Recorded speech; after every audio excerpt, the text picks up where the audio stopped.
जय सिया राम। आज हम जानेंगे कार्तिक मास कब से प्रारंभ हो रहा है और कब तक रहेगा। कार्तिक मास के दौरान स्नान, दान, दीपदान, तुलसी पूजा इत्यादि के बारे में जानेंगे, तो वीडियो के अंत तक बने रहिए। चलिए वीडियो को शुरू करते हैं। हिंदू धर्म में कार्तिक मास को बहुत ही शुभ माना जाता है। कार्तिक मास हिंदू पंचांग का 8वां महीना है। हिंदू पुराणों में कार्तिक माह में धर्म कर्म, जप तप, व्रत, पूजा पाठ, स्नान, ध्यान, दान आदि करने से कई गुना पुण्य की प्राप्ति होती है। कार्तिक माह में पूरे माह तक प्रतिदिन प्रातः काल स्नान करने को कार्तिक स्नान भी कहा जाता है और सर्वश्रेष्ठ भी माना जाता है। कार्तिक स्नान के अतिरिक्त पूरे कार्तिक माह में व्रत भी कर सकते हैं। दान, तुलसी विवाह, दीपदान, गंगा स्नान आदि करने का कई गुना पुण्य प्राप्त होता है। कार्तिक माह को पुरुषोत्तम माह की ही भांति माना गया है। कार्तिक माह में भगवान विष्णु की आराधना करने से अति प्रसन्न होते हैं, क्योंकि भगवान विष्णु को कार्तिक माह समर्पित है। पौराणिक मान्यता के अनुसार कार्तिक स्नान और व्रत तप दान करने से मनुष्य के सभी पापों का नाश होता है और मोक्ष की प्राप्ति होती है। जो साल भर में नहीं कर पाते हैं या आपके हर कार्यों में विघ्न बाधाएं आती हैं, तो सिर्फ कार्तिक माह में प्रातः स्नान, दान, पूजा पाठ करने से मनुष्य के भाग्य भी बदल जाता है। इस वर्ष कार्तिक माह एवं कार्तिक स्नान 28 अक्टूबर से शनिवार को प्रारंभ हो जाएगा और 27 नवंबर 2023 सोमवार को पूर्ण होगा और कार्तिक माह 29 अक्टूबर से शुरू होगा। हिंदू पुराणों के मुताबिक कार्तिक माह को बहुत ही पवित्र माना गया है और इस माह में जितना से जितना हो सके दान भी करना चाहिए। पौराणिक मान्यता के अनुसार इस माह में जितना हो सके जप तप व्रत शुभ कार्य करने से कई गुना पुण्य प्राप्त होता है, लेकिन इन शुभ कर्मों के पालन से साधक को समस्त तीर्थ स्थानों की यात्रा के समान भी फल प्राप्त होता है। कार्तिक माह की महिमा अपरंपार है। कार्तिक स्नान का पुण्य सहस्त्र गंगा स्नान और 100 माघ स्नान के समान होता है। यदि कार्तिक स्नान किसी पवित्र नदी या सरोवर में किया जाए तो इसका पुण्य कुंभ में प्रयाग स्नान के बराबर होता है। इस माह में व्रत और पूजन करने से जातक के सभी पापों का नाश भी हो जाता है। शिव मंदिर, चंडी मंदिर, तुलसी पर दीपदान करने और भगवान विष्णु को पुष्प अर्पित करने से अश्वमेघ यज्ञ के समान पुण्य प्राप्त होता है। इस माह के दौरान कार्तिक मास में प्रातः स्नान के बाद तुलसी जी को जल देने और दीपदान करने का विधान है और संध्या के समय भी दीपक जलाने से घर परिवार में सुख शांति बनी रहती है। कार्तिक मास में पवित्र नदियों में प्रातः काल स्नान करने से तो साधक को मोक्ष की ही प्राप्ति होती है। कार्तिक स्नान से सारे पाप नष्ट हो जाते हैं, चाहे जो जानबूझकर किए गए हों या अनजाने में किए गए हों, सभी पापों का नाश हो जाता है। और इस माह में जितना से जितना हो सके जप तप करने से उसका प्रभाव भी कई गुना बढ़ के मिलता है। कार्तिक माह में इसीलिए कितने लोग मंत्र जप इत्यादि करते हैं। कार्तिक मास में आलस्य को त्याग कर भोर में स्नान करने से कुंडली के भी दोषों में कमी आती है। कार्तिक माह में गायत्री मंत्र का जप करने से जातक को सभी सांसारिक सुखों की प्राप्ति भी होती है और जन्म कुंडली में दोषों का भी समाधान हो जाता है। उसकी बुरी नज़र से भी रक्षा होती है और उनके साहस बुद्धि में भी स्नान करने वालों की वृद्धि होती है। कार्तिक माह में भगवान विष्णु का पूजन करने से जातक को देवी लक्ष्मी की भी कृपा प्राप्त होती है। प्रतिदिन हो सके तो विष्णु सहस्त्र नाम का पाठ करने से धन समृद्धि में वृद्धि होती है। और हो सके तो कार्तिक महात्म्य भी सुनना चाहिए। कार्तिक मास में प्रतिदिन श्री सूक्त का भी पाठ करने से साधक को माँ लक्ष्मी की प्रसन्नता प्राप्त होती है। और साथ ही कार्तिक माह में भगवान शिव की भी आराधना करने से और उनका जलाभिषेक करने से शिव जी भी प्रसन्न होते हैं। साथ ही साधक की भी आरोग्यता बनी रहती है और साधक दीर्घायु भी होते हैं। कार्तिक स्नान की पूजा विधि क्या है, इसके बारे में भी जान लेते हैं। तो प्रातः काल सूर्योदय से पूर्व स्नान करें और कार्तिक स्नान के लिए हो सके तो वाराणसी, प्रयाग, अयोध्या, मथुरा, कुरुक्षेत्र, काशी, पुष्कर आदि पवित्र नदियों और तीर्थ स्थानों को शुभ माना गया है, इसमें स्नान करें। और नहीं तो अपने आसपास के ही नदी, तालाब, सरोवर, पोखरा इत्यादि में स्नान करें या गंगा जी के आसपास हो तो गंगा जी में जाकर ही स्नान करें।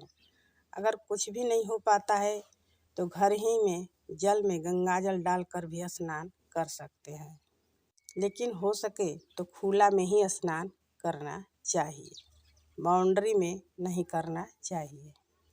जो व्यक्ति कार्तिक मास के पूरे महीने में अगर कहीं नहीं जा पाता है तो घर ही में मिट्टी के पात्र या घड़े में रात को जल भरकर खुले में रख दें और उसी जल से यदि सुबह स्नान करें तो उनके सारे मनोरथ भी सिद्ध होते हैं और उनकी आरोग्यता भी बनी रहती है।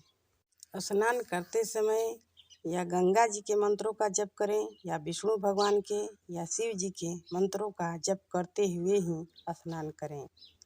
अगर कुछ भी नहीं कर सकते हैं तो गायत्री मंत्र पढ़ते हुए ही स्नान जरूर करें। स्नान कर लेने के बाद सूर्य भगवान को जल अर्पित करें।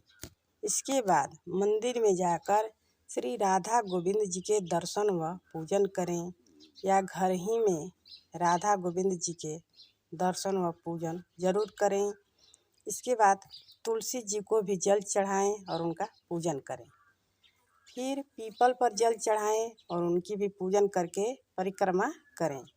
कार्तिक माह के महात्म्य का भी पाठ कर सकते हैं और संध्या के समय भगवान विष्णु जी की पूजा करें, दीपक जलाएं, साथ में तुलसी जी पर भी दीपक जरूर जलाएं।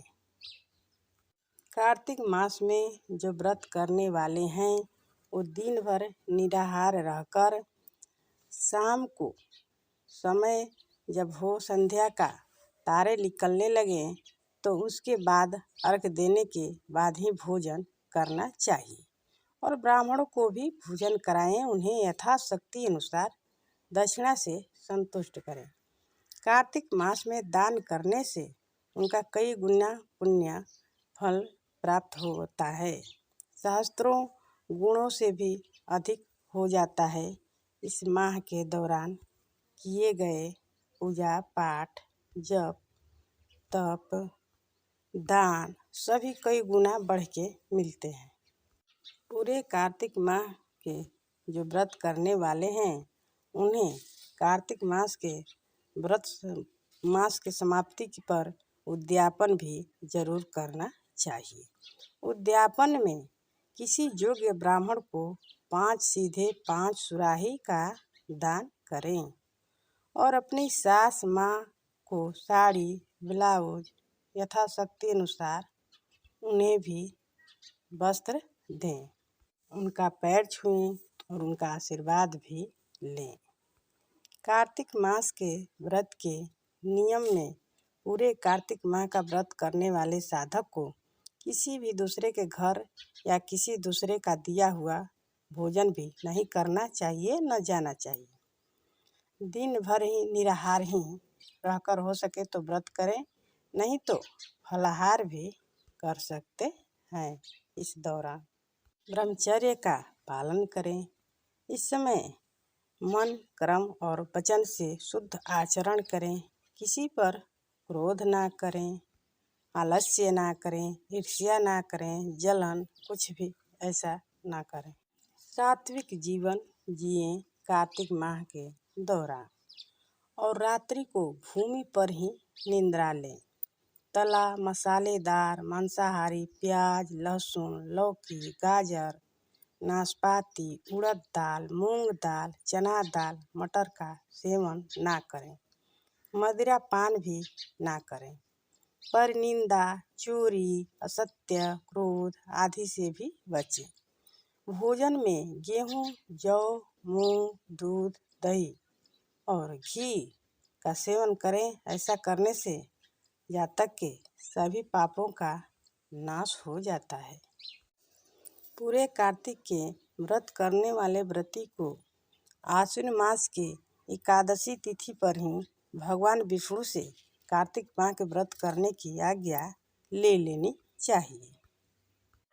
कहीं कहीं पर ऐसा मान्यता है कि देवी पक्ष यानी भगवती दुर्गा को प्रसन्न करने के लिए आश्विन शुक्ल पक्ष की प्रतिपदा से कार्तिक कृष्ण चतुर्दशी की महारात्रि आने तक प्रतिदिन स्नान करना चाहिए।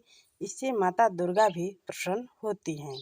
और साथ ही श्री गणेश जी को प्रसन्न करने के लिए आश्विन कृष्ण चतुर्थी से लेकर कार्तिक कृष्ण चतुर्थी तक नियम पूर्वक स्नान करना चाहिए, क्योंकि इससे भगवान गणेश जी भी प्रसन्न होते हैं।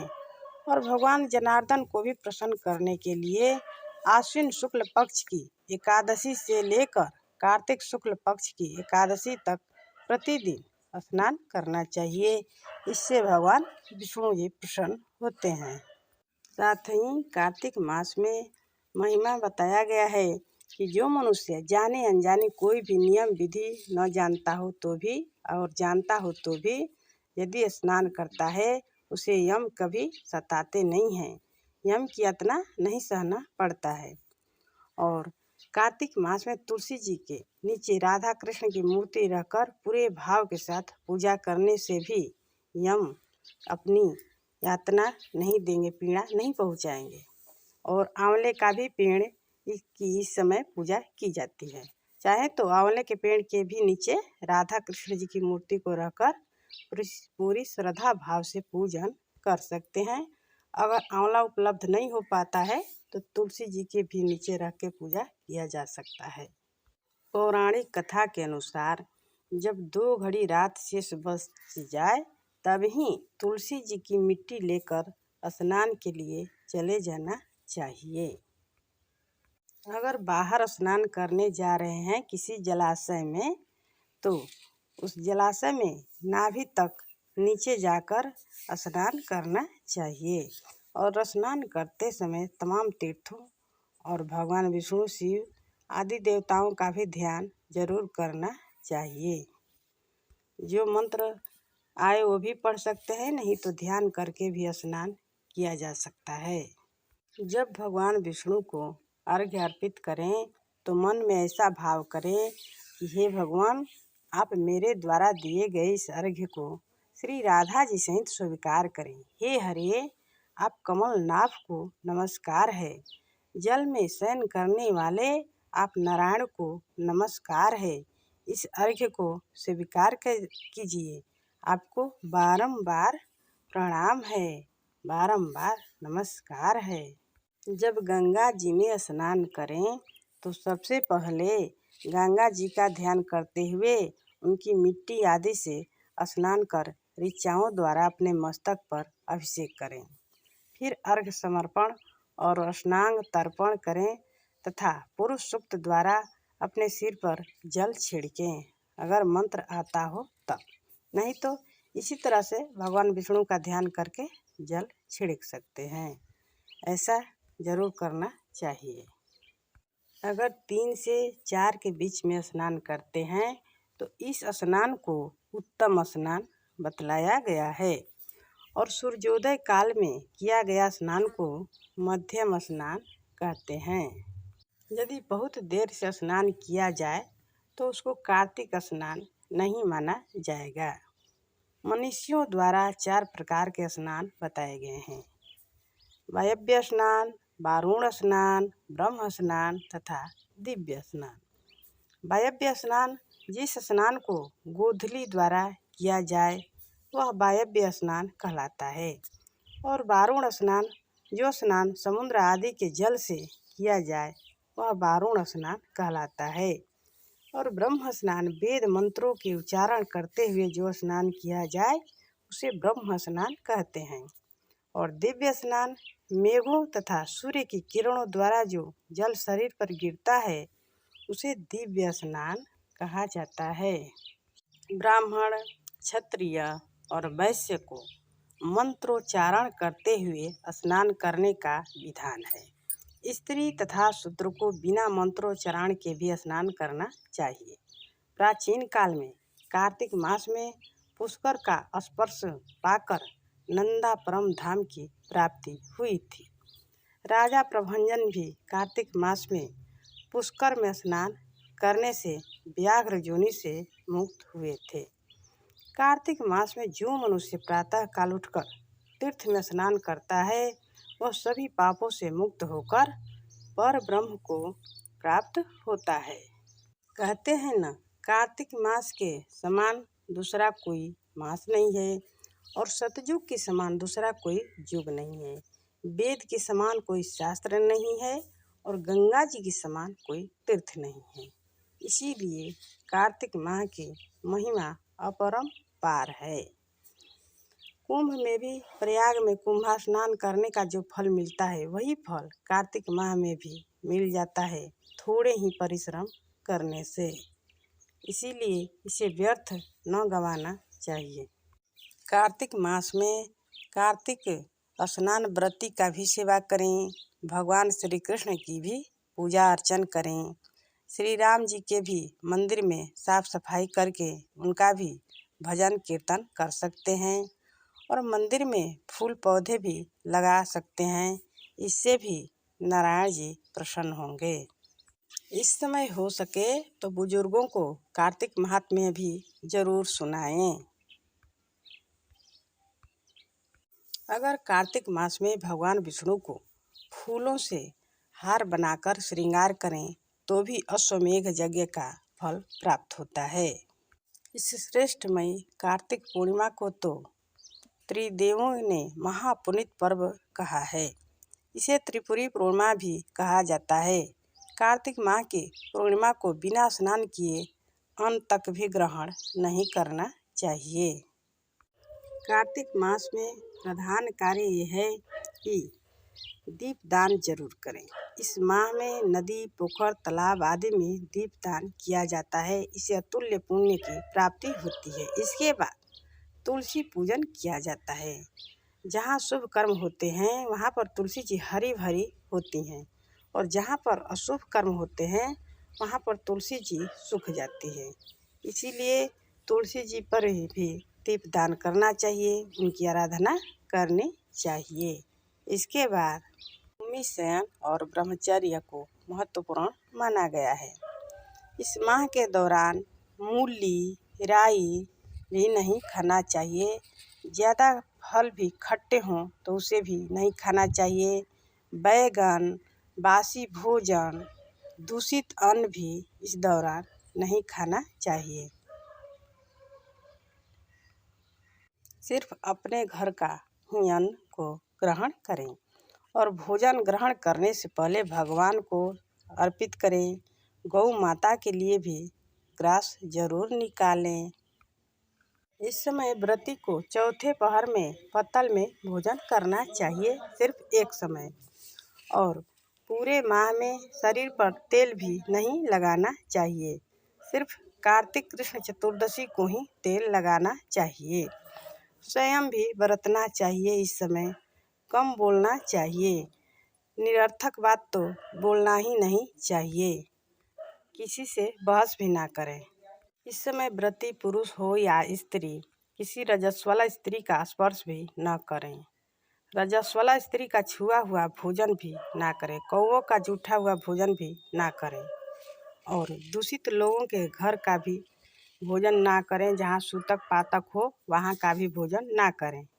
जो साधक पूरे विधि विधान से कार्तिक मास के दौरान नियम व्रतों का पालन करता है, उन्हें भगवान श्री हरि का साक्षात्कार भी होता है, जो उसे हर प्रकार के सुखों, शांति और समृद्धि भी प्रदान करता है।